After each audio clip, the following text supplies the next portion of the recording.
Assalamualaikum anak-anak hebat. Apa kabarnya kalian hari ini? Semoga sehat selalu ya. Anak-anak, pada pertemuan sebelumnya kita sudah membahas rangkuman tema 9, subtema 1, kelas 5 SD. Hari ini kita akan membahas rangkuman tema 9, benda-benda di sekitar kita, subtema 2, benda dalam kegiatan ekonomi kelas 5 SD. Oke anak-anak, langsung saja kita mulai ya. Mata pelajaran yang pertama kita akan bahas yaitu IPA. Materi dibagi menjadi dua, ada zat tunggal dan juga ada zat campuran. Zat tunggal dibagi lagi menjadi dua, ada unsur dan juga senyawa. Unsur adalah zat kimia yang tak dapat dibagi lagi menjadi zat yang lebih sederhana. Nah, unsur ini dibagi lagi menjadi dua, ada unsur logam dan unsur non-logam. Unsur logam adalah perak, besi, emas, dan platina. Sedangkan unsur non-logam antara lain hidrogen, oksigen, nitrogen, dan karbon. Senyawa adalah zat tunggal yang terbentuk dari beberapa unsur. Nah, contoh dari unsur senyawa adalah garam, air, dan gula. Selain zat tunggal, ada juga zat campuran. Zat campuran ini dibagi menjadi dua, ada homogen dan juga heterogen. Homogen adalah campuran yang terdiri atas dua materi atau zat yang dapat menyatu secara merata. Contohnya ada sirup, larutan oralit, dan juga udara. Kemudian heterogen adalah campuran yang terdiri atas dua zat atau materi berbeda yang tidak dapat menyatu secara sempurna. Contohnya air kopi tumbuk, air dengan tanah, dan air dengan minyak. Berdasarkan ciri-ciri campuran, baik campuran homogen maupun campuran heterogen dapat dibuat kesimpulan sebagai berikut. 1. Campuran tersusun atas dua atau lebih unsur atau senyawa. 2. Campuran dapat dipisahkan menjadi zat-zat penyusunnya. 3. Perbandingan massa zat-zat penyusunnya tidak tetap. 4. Sifat campuran sama dengan sifat zat-zat penyusunnya. Selanjutnya ada mata pelajaran bahasa Indonesia. Iklan elektronik. Iklan elektronik adalah iklan yang penyebarannya menggunakan media elektronik. Iklan elektronik dibagi menjadi 3 bagian. Yang pertama ada iklan radio, kedua ada iklan televisi, dan 3 ada iklan internet. Iklan radio. Radio merupakan media auditif yang bersifat atraktif. Artinya, radio adalah media yang mengandalkan pendengaran untuk menyapa pendengarnya. Iklan di radio hanya dapat didengarkan melalui audio atau suara. Kemudian ada iklan televisi. Iklan televisi adalah iklan yang disiarkan melalui televisi. Iklan televisi sangat menarik karena merupakan kombinasi dari suara, gambar, dan gerak. Iklan televisi memiliki karakteristik yaitu dapat dilihat dan didengar. Selanjutnya ada iklan internet. Iklan internet adalah iklan yang ditampilkan melalui jaringan internet. Bentuknya beragam, ada iklan yang hanya dapat didengar, ada pula yang dapat dilihat sekaligus didengar. Iklan internet muncul sesuai perkembangan teknologi informasi. Iklan internet mampu meningkatkan kapasitas dan kecepatan perputaran informasi. Melalui internet, informasi dapat disampaikan secara dramatis dan interaktif. Alat-alat elektronik. 1.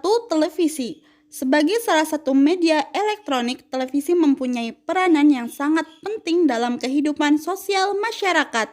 Televisi berfungsi untuk menghibur, mendidik, dan memberikan informasi. Televisi memberikan banyak informasi bagi pemirsa. Salah satu bentuk informasi yang ditayangkan televisi adalah iklan. Televisi sebagai media audiovisual menayangkan iklan yang dapat dilihat, didengar, dan ditunjang dengan teks sehingga dapat menarik perhatian masyarakat. Kemudian yang kedua ada radio. Radio juga mempunyai fungsi penting bagi masyarakat umum. Fungsi radio yaitu sebagai sarana penerangan, pendidikan, hiburan, dan sarana propaganda. Bukti bahwa radio mempunyai fungsi sebagai sarana propaganda terlihat dengan banyaknya pemasangan iklan yang memilih siaran radio sebagai sarana pemasangan iklannya. Iklan radio berupa kombinasi dari bunyi dan kata-kata dan efek suara. Iklan radio hanya dapat didengar, tidak dapat dilihat seperti iklan televisi. Oleh karena itu, radio dikenal sebagai media audio. Dan yang ketiga ada komputer. Komputer juga sebagai media elektronik. Komputer adalah suatu alat elektronik yang mampu melakukan beberapa tugas. Komputer mampu menerima input, memproses input sesuai instruksi yang diberikan, menyimpan perintah-perintah dan hasil pengolahannya, serta menyediakan output dalam bentuk informasi. Ketika dihubungkan dengan layanan internet, komputer bisa menjadi sarana promosi atau iklan bisnis. Layanan internet di komputer sebagai sarana promosi atau iklan dapat menjangkau wilayah sangat luas dengan biaya murah. Unsur-unsur iklan. Berikut secara umum dijelaskan mengenai unsur iklan agar menarik. 1. Perhatian, 2. Minat, 3. Keinginan, 4. Rasa percaya, dan yang terakhir, tindakan. Ciri bahasa iklan. Beberapa ciri bahasa iklan yang dimaksud sebagai berikut. 1. Pilihan kata yang digunakan menarik, tepat, logis, dan sopan. 2. Pilihan kata yang digunakan memiliki sugesti bagi halayak. 3. Pilihan kata yang digunakan menonjolkan informasi yang dipentingkan. Dan yang keempat, pilihan kata yang digunakan menunjukkan sasaran. Selanjutnya ada mata pelajaran SPDP. Pola lantai. 1. Pola lantai vertikal atau lurus. Ciri pola lantai vertikal atau lurus adalah penari membentuk garis vertikal, yaitu garis lurus dari depan ke belakang atau sebaliknya. Pola lantai ini banyak digunakan pada tari klasik. Pola lurus memberi kesan sederhana tetapi kuat. Nah, di bawah ini adalah gambar pola lantai vertikal. Selanjutnya ada pola lantai diagonal. Pada pola lantai diagonal, penari berbaris membentuk garis menyudut ke kanan atau ke kiri.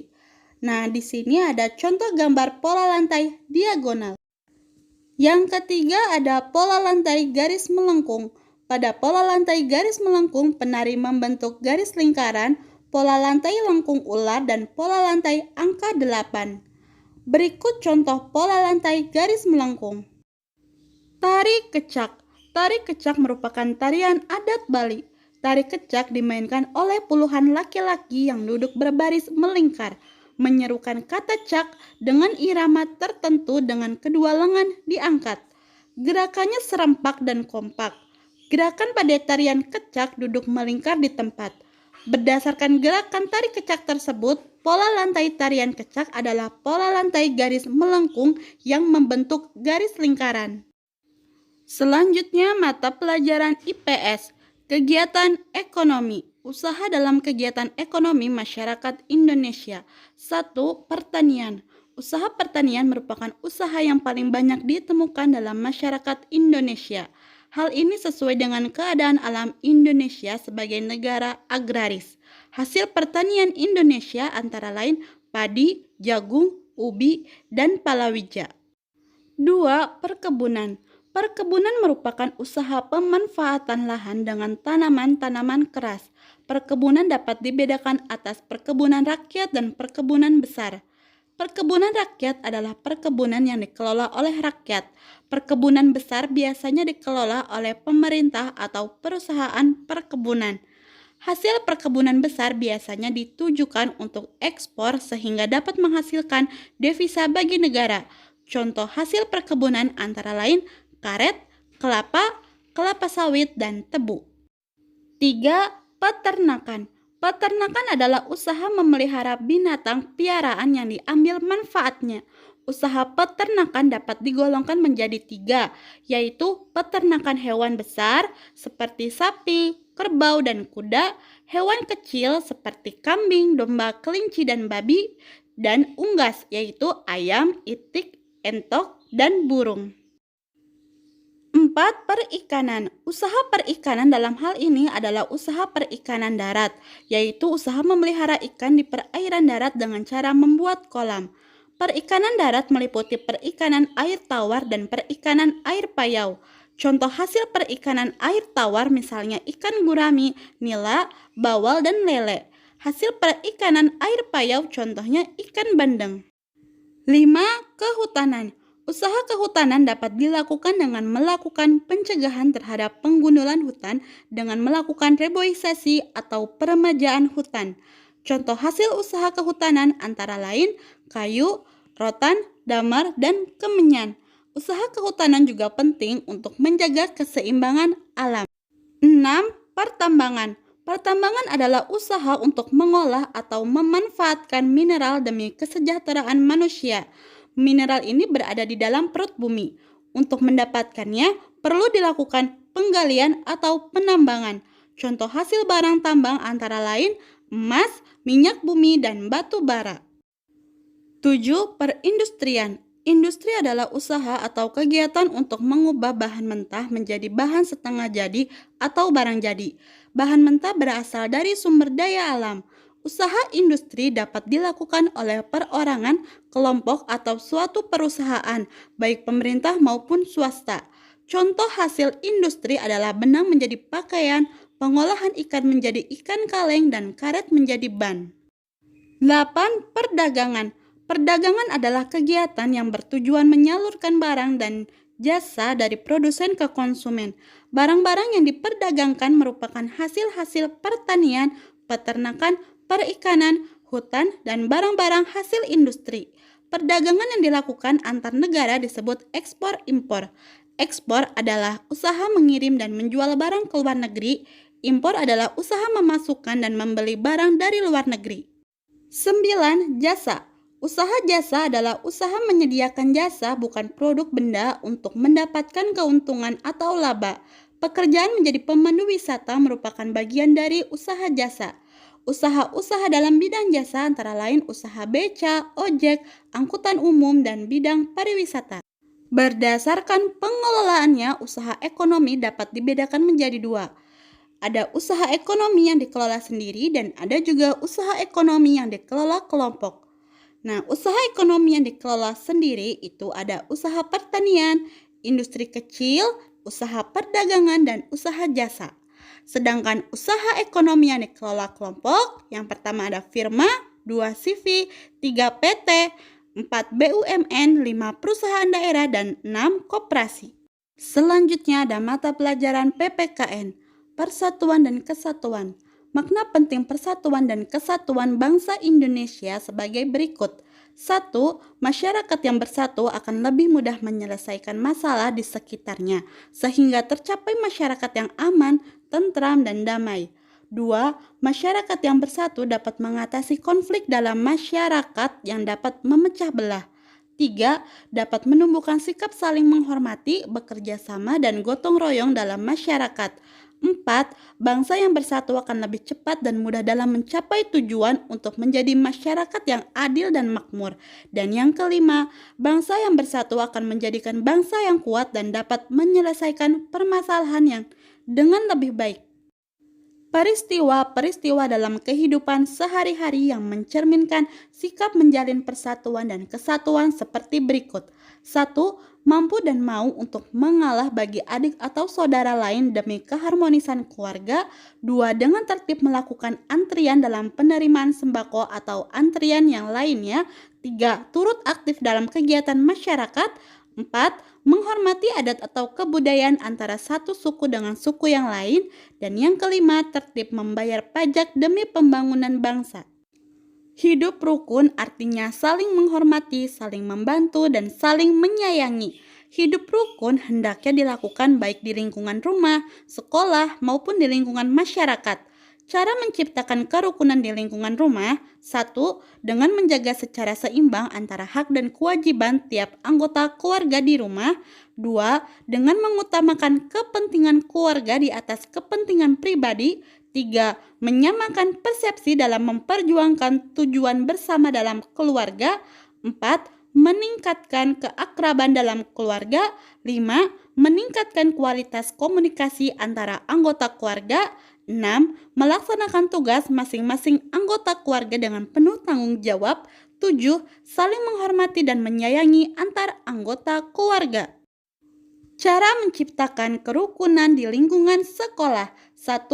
Tidak membeda-bedakan teman sekolah karena agama, suku, ras, atau status sosial. 2. Saling menghormati dan menghargai antar teman sekolah. 3. Siswa yang lebih tua melindungi siswa yang lebih muda. Siswa yang lebih muda menghormati siswa yang lebih tua. 4. Sikap saling tolong-menolong antar teman sekolah. 5. Menanamkan pada diri sendiri bahwa perbedaan yang ada di sekolah adalah suatu anugerah.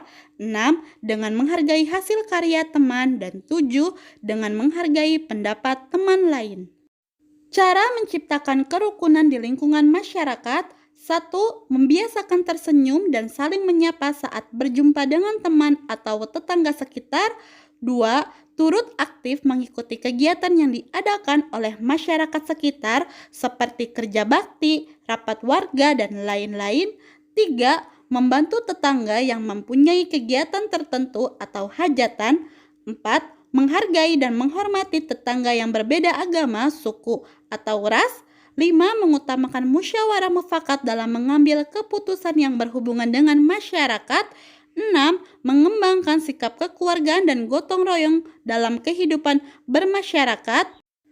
7. Saling menghormati pendapat dan hasil karya orang lain. Manfaat dari hidup rukun di antaranya adalah 1. Tidak adanya atau berkurangnya pertengkaran atau perselisihan. 2. Kehidupan menjadi lebih harmonis. 3. Kehidupan menjadi lebih aman sentosa. 4. Kehidupan menjadi lebih tentram dan damai. 5. Dapat memperkukuh atau memperkuat persatuan dan kesatuan. Alhamdulillah, pembelajaran hari ini telah selesai.